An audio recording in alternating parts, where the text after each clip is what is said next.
चलो फाइनली हम अपनी क्लास को स्टार्ट कर रहे हैं, गिरते पड़ते रुकते रुकाते। तो हमारे पास सबसे पहले हमें पढ़ना है कॉनकेव मिरर के यूजेस। कॉनकेव मिरर बेसिकली हमारे को ज्यादातर कैसी इमेज देता है? लार्ज इमेज बना के देता है, बड़ी इमेज बना के देता है। ठीक है, तो कॉनकेव मिरर हमें ऐसी जगह यूज होता है जहां हमें बड़ा देखना है, बिगर देखना है। इसलिए मेकअप मिरर, डेंटिस्ट मिरर, यही है हमारा। साथ ही कॉनकेव मिरर की एक और खास बात है कि अगर इस मिरर पर सारी की सारी लाइट आती है तो ये इन्हें एक जगह क्या कर देता है बच्चों? इकट्ठा कर देता है। याद आया आप लोगों को? इसीलिए डॉक्टर का हेड मिरर होता है। डॉक्टर अपने हेड पे लगाता है, लैंप से लाइट आती है और लैंप से सारी लाइट जब इस पर आती है तो ये एक जगह लाइट को फोकस कर देता है। वो फोकस आता है पेशेंट के जिस भी पार्ट पर डॉक्टर को काम करना है। साथ ही ये व्हीकल के पीछे, आपके व्हीकल में हेडलाइट होती है ना, तो हेडलाइट में अब तो एलईडी लाइट्स आ गई। पहले की लाइट में क्या होता था? पीछे ऐसे कॉनकेव रिफ्लेक्टर लगा हुआ है, पीछे यहाँ बल्ब है, तो बल्ब की जब सारी लाइट इस पे पड़ती थी तो ये हमने पढ़ा है ना, फोकस से जब लाइट आती है तो उसको क्या कर देता है? ये पैरेलल, तो एकदम शार्प लाइट बिल्कुल सीधी बाहर आती थी व्हीकल से। तो व्हीकल में रिफ्लेक्टर की तरह यूज होता है, टॉर्च में यूज होता है एज अ रिफ्लेक्टर। और हमारे डिश एंटीना का भी देखो आपने, वो टाटा स्काई वगैरह के हम लोग डिश लगाते हैं घर में, उनकी भी शेप कैसी रहती है? ऐसे, क्योंकि सारे सिग्नल को कैच करके एक पॉइंट पर वहां पे क्या हो जाते हैं? ये सारे मर्ज। वो सारे सिग्नल जब इकट्ठे हो जाएंगे तो वो सारे सिग्नल जब कॉन्सेंट्रेट हो जाते हैं तो हमारे टीवी में वो सारे सिग्नल एक साथ बहुत क्लियर सारी चीजों को दिखाते हैं। पूरा डोर बंद करो। अगर ये सारे सिग्नल कॉन्सेंट्रेट नहीं होंगे तो हमारे टीवी सिग्नल्स ठीक से नहीं आएंगे। Is that clear? यूजेस समझ में आ गए? अब हमें क्या पढ़ना है? कॉन्वेक्स मिरर के बारे में पढ़ना है। और हम सबसे पहले कॉन्वेक्स मिरर के रूल्स पढ़ेंगे। तो हमारे पास रूल्स कॉन्वेक्स मिरर के हैं, ध्यान से देखना। ये कौन सा मिरर था आपका अभी जो पढ़ा था? कॉनकेव। ये क्या है? कॉन्वेक्स। कॉन्वेक्स में भी टोटल 4 ही रूल्स हैं। चारों के चारों रे डायग्राम्स आपको बनाने होंगे ध्यान से।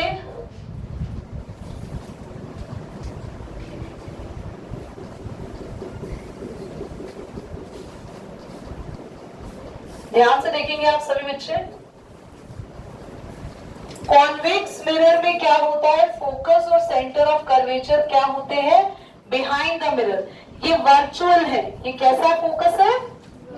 रियल नहीं है। रियल होगा तो मिरर के आगे होगा, मिरर के पीछे जो भी कुछ है वो कैसा होता है? वर्चुअल। What happen? तुम सीट बदलो अपनी जल्दी से।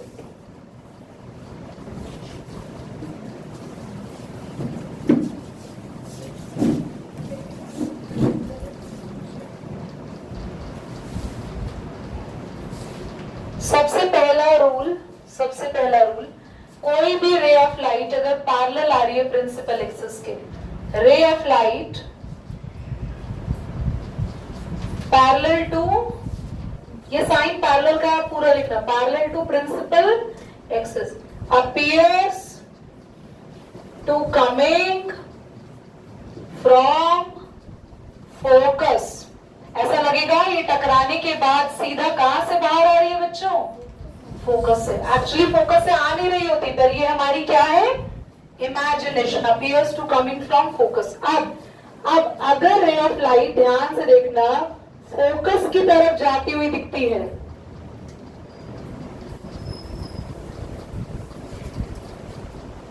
फोकस की तरफ जाती हुई दिखती है, तो ये रे ऑफ लाइट मिरर से टकराने के बाद क्या हो जाती है? पैरेलल हो जाएगी। रे of light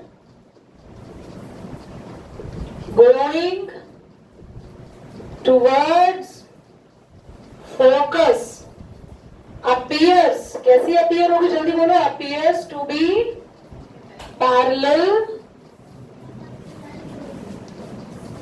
to principal axis after reflection। कितने बच्चों को समझ आ गया point?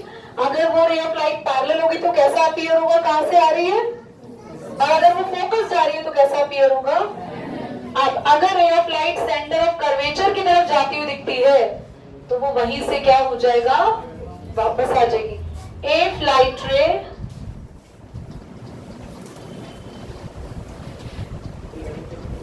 Coming towards centre of curvature, पूरा लिख लेना आप, it appears to reflect back at same pathway, इसी pathway से क्या हो जाएगी, रिफ्लेक्ट होके वापस। अच्छा जल्दी से बताओ, अगर पोल पर आती है तो क्या होगा, पढ़ा था ना, अगर वो पोल पर आती है तो उसी एंगल से पोल से वापस चली जाएगी। क्या ये लाइन अपने आप बना के लिख सकते हैं, करिए। चलो एवरीबॉडी स्टार्ट करेंगे हम लोग आगे। पहले लास्ट में लाइन लिखी, इफ लाइन कमिंग, लाइन नहीं sorry, if light ray coming towards pole then reflected back by making same angle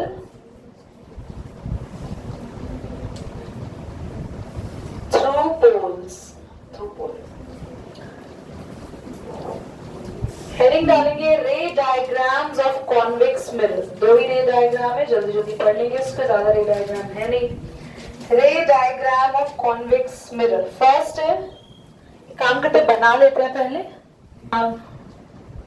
to रे डायग्राम्स ओवर देयर, ध्यान से देखेंगे सभी बच्चे इधर, एवरीबॉडी। तो हमारा फर्स्ट केस में ऑब्जेक्ट पोल और इंफिनिटी के बीच में कहीं पर भी है, यहां रख दिया, प्लीज बोर्ड पे देख लो। हमने जो चार हमने रूल्स पढ़े हैं ना, उनमें से कोई भी दो रे ऑफ लाइट आप यहाँ से लेके जाओ। हमने चार रूल्स पढ़े हैं। पहला रूल्स, रे ऑफ लाइट पैरेलल जाएगी या फोकस की तरफ जाएगी या सेंटर ऑफ कर्वेचर की तरफ जाएगी या पोल की तरफ जाएगी। टोटल हमने चार रूल्स पढ़े हैं। रे ऑफ लाइट जो है वो पैरेलल आ सकती है सीधी, या फोकस की तरफ आ सकती है, या सेंटर ऑफ कर्वेचर की तरफ आ सकती है, या फिर पोल। तो यहाँ से दो रे ऑफ लाइट ले आते हैं, ध्यान से देखना प्लीज एवरीबॉडी। ये रे ऑफ लाइट आ रही है सीधी, तो क्या अपीयर होगा बेटा, कहां से वापस आ रही है, जल्दी बोलो, फोकस। तो हम लोग यहाँ ले गए लाइट रे और ये अपीयर हुआ कि फोकस से रिफ्लेक्ट होके आ गई। क्या इतनी बात समझ में आई? ये एक ऑब्जेक्ट है जिससे लाइट आ रही है, मिरर पर स्ट्राइक कर रही है। पहली लाइट रे पैरेलल आई तो कैसा अपीयर होगा हमें कि टकरा के जो वापस आ रही है वो कहां से आ रही है, फोकस से। दूसरी लाइट रे को हम लेके गए सीधा सेंटर ऑफ कर्वेचर की तरफ, तो ये जहां जा रही है वहीं से ही अपीयर होगा, वापस आ गई है ना। नाउ ये दोनों रेस कहां मिली है, ध्यान से देखो, बिटवीन, तो पोल और फोकस के बीच में हम बनाएंगे इमेज। और डॉटेड लाइन से क्यों बनाएंगे, क्योंकि ये जो पीछे जो भी इमेज बनती है वो हमेशा कैसी होती है, वर्चुअल, इमेजिनरी।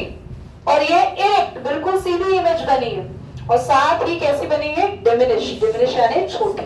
तो अगर हमारा ऑब्जेक्ट हम कॉन्वेक्स मिरर के सामने कहीं भी रखते हैं, इंफिनिटी और पोल के बीच में हमने कहीं भी रखा, तो उससे जो भी इमेज बनेगी वो डिमिनिश्ड बनेगी, छोटी बनेगी। कहां बनेगी, पोल और कैसी होगी, वर्चुअल एंड। अब दूसरा, हमारी इमेज कहां ऑब्जेक्ट कहां पहुंच चुका है, जल्दी देखो। इंफिनिटी जब भी ऑब्जेक्ट होगा, कान खोल के सुन लो, ऑब्जेक्ट बनता हुआ नहीं दिखाएंगे, बहुत दूर है, बस दो रेस दिखाएंगे। एक रे ऐसे ही ले आओ आप, और एक रे ले आओ आप पोल की तरफ। समझ में आ गया, इसको लर्न कर लेना, आप समझ लो। अब आप इन दोनों रेस को मिलाओ, देखो ये कहां आ रही है, जल्दी बोलो, कहां, सेंटर ऑफ, और ये रे कहां आई है, पोल पे। तो इसको पीछे की तरफ मिलाएंगे, और जो आपकी इमेज बनी ये कहां बनेगी, जल्दी बोलो, बहुत छोटी बनेगी। Is that clear? दो रेज इंफिनिटी से आ रही है, एक तो normally I centre of curvature की तरफ जहां आ रही है उसी डायरेक्शन में, और एक कहां आई, तो हमने इसको पीछे की तरफ जब मिलाया तो हमने देखा हमारी इमेज कहां बनेगी, फोकस। ये दोनों है हमारे कॉन्वेक्स के रे diagram. Very important. Again mirror formula start करेंगे, जल्दी से नोट करो। बना लिए? क्लास टाइम तो हो चुका है, पर मिरर फॉर्मूला और साइन कन्वेंशन के बाद क्लास को ओवर करेंगे। थोड़ा ज्यादा आप लोगों ने आज नोट किया है।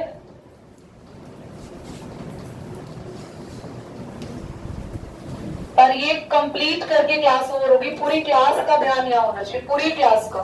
इसको हार्डली 3-4 मिनट लगेंगे, सिर्फ फोकस यहाँ होना चाहिए। सबसे पहले आप चाहे या तो कौन सा मिरर है ये कौन सा मिरर है, चाहे दोनों में से कोई भी मिरर बना लो। दोनों मिरर के अगर राइट पे सारे डिस्टेंसेस पॉजिटिव होते हैं, लेफ्ट पे सारे डिस्टेंसेस, इसमें भी यही होगा, राइट पे सारे डिस्टेंसेस पॉजिटिव, लेफ्ट पे सारे डिस्टेंसेस नेगेटिव। क्योंकि u यानी कि ऑब्जेक्ट डिस्टेंस, ऑब्जेक्ट हमेशा कौन सी साइड बनाया हमने, हमेशा लेफ्ट में बनाया ना, चाहे कोई भी मिरर हो तो u हमेशा नेगेटिव है, ऑलवेज नेगेटिव। v क्या होता है, इमेज डिस्टेंस। v जो होता है प्लस v भी हो सकता है, पॉजिटिव भी हो सकता है और नेगेटिव। पॉजिटिव कब होगा, जब इमेज होगी बिहाइंड द मिरर। ध्यान से समझ लेना, कहां होगी, बिहाइंड द मिरर, यानी मिरर के राइट साइड पर। और अगर in front of the mirror हो गई, इमेज कहां बनेगी, मिरर के फ्रंट में, मिरर के सामने, तो वो इमेज का डिस्टेंस क्या होगा, अगर इमेज यहां बनेगी तो पॉजिटिव वी लेंगे, और अगर इमेज यहां बनेगी मिरर के सामने तो कैसा वी लेंगे। हमेशा हम लोगों ने पढ़ा था कॉनकेव का फोकस यहां है ना, इधर, तो इसकी फोकल लेंथ f कैसा होगा, नेगेटिव। और हमने कॉन्वेक्स का फोकस कहां बनाया था बच्चों, यहाँ पे राइट साइड पे, तो इसका f कैसा होगा, पॉजिटिव। सबको समझ में आ रहा है f कैसा होगा, पॉजिटिव या नेगेटिव। और f क्या होता है, फोकल लेंथ। इसके बाद हम सबने मिरर फॉर्मूला पढ़ लिया, 1/v plus 1/u is equal to 1/, सबके साइन मैंने आपको बता दिए। u हमेशा नेगेटिव रहेगा, v डिपेंड करता है राइट पर इमेज बनी तो पॉजिटिव, लेफ्ट पे बनी तो f मैंने बता दिया, कॉनकेव का हमेशा नेगेटिव और कॉन्वेक्स का f हमेशा पॉजिटिव। आगे एक और चीज है, अभी कोई नोट नहीं करेगा क्योंकि इसकी फोटो भेज दूंगी ग्रुप पे। पूरी क्लास का फोकस यहाँ होना चाहिए, सिर्फ सीखो, सिर्फ। एक और फॉर्मूला होता है m, that is the formula of magnification. क्या होता है ये, m का फॉर्मूला होते हैं दो बेटा, एक तो h2/h1 और एक और फॉर्मूला है -v/u। h2 होती है हाइट ऑफ इमेज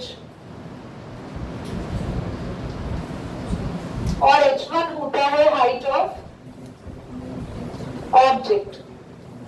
हाइट के केस में याद रखना, हाइट के केस में याद रखना, हाइट के केस में फोकल लेंथ तो मैंने बता दिया पॉजिटिव होगा f, किस केस में, कॉन्वेक्स, और नेगेटिव होगा f किस केस में, कॉनकेव। h के केस में यानी कि हाइट, तुम छोड़ो h ही लिख लो यार, पॉजिटिव h या नेगेटिव h कब होगा, जब आपकी इमेज कैसी होगी, वर्चुअल एंड इरेक्ट, मतलब सीधी इमेज बनेगी, बिल्कुल सीधी, तो h प्लस में होगा।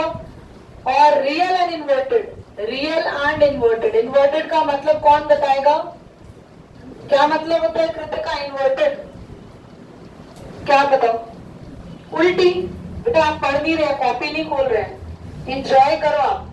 रियल एंड इन्वर्टेड इमेज कैसी होगी, नेगेटिव, और वर्चुअल और इरेक्ट इमेज कैसी होगी, पॉजिटिव। जो सीधी खड़ी होगी इमेज उसकी हाइट प्लस लेनी है, जो उल्टी होगी उसकी हाइट नेगेटिव। लास्ट चीज समझा रही हूँ, पूरी क्लास ध्यान से समझेगी क्योंकि ये मैं पूछूंगी आपसे नेक्स्ट क्लास में। m का का साइन अगर मैग्निफिकेशन प्लस में आया तो हमारी इमेज कैसी होगी? Virtual and erect. और अगर m माइनस में आया तो हमारी इमेज कैसी होगी? और एक और चीज, m की वैल्यू अगर m की वैल्यू 1 है तो सेम साइज होगा ऑब्जेक्ट का भी और इमेज का भी। अगर m की वैल्यू लेस देन 1 से छोटा है तो ऑब्जेक्ट बड़ा होगा, इमेज छोटी होगी। और अगर m की वैल्यू मोर देन 1 है तो ऑब्जेक्ट छोटा हो गया और इमेज बड़ी हो गई। मेरी बात को ध्यान से सुनना, एक एग्जाम्पल देख लो। मैग्निफिकेशन -3.5, बताओ इमेज बड़ी है छोटी है? गलत। आपको माइनस प्लस नहीं देखना, नंबर देखो बस। 1 से बड़ा है छोटा है? माइनस प्लस मत देखो, नंबर बताओ। 1 से बड़ा छोटा? बड़ा हो गया, यानी हमारी इमेज कैसे बनेगी? बड़ी बनेगी। और नेगेटिव का मतलब क्या है? ये मैथ्स का नेगेटिव पॉजिटिव का दिमाग मत लगाना। यहाँ मैथ्स का नेगेटिव पॉजिटिव का दिमाग मत लगाना। आपको बस वैल्यू देखनी है। वैल्यू 1 से बड़ी है, वैल्यू 1 से, तो इमेज कैसी होगी? बड़ी होगी। अगर मैं मैग्निफिकेशन लिखूं 0.9, 1 से छोटी वैल्यू है बड़ी वैल्यू है? माइनस लगाओ नहीं लगाओ उससे फर्क नहीं पड़ेगा। 1 से छोटी वैल्यू है बड़ी वैल्यू है? छोटी। तो हमारी इमेज कैसे बनेगी? छोटी बनेगी। माइनस का मतलब क्या है दीदी? माइनस हमें क्या बता रहा है कि इमेज कैसी होगी? और अगर m की वैल्यू मैंने प्लस में लिखी, जल्दी से बताओ, प्लस का 1.2, इमेज कैसी बनेगी? m प्लस का है, जल्दी। और इमेज साथ में बड़ी होगी या छोटी? 1 से बड़ी वैल्यू है छोटी वैल्यू है? तो इमेज कैसी होगी? बड़ी बनेगी। आप सबको ये क्लियर हो गया? ये आपकी क्लास का मोस्ट इंपॉर्टेंट पार्ट है। आज वीडियो अपलोड होती है, दोबारा से सीख लेना इसको और ये आपको मिल जाएगा आपके ग्रुप पे। Bye bye.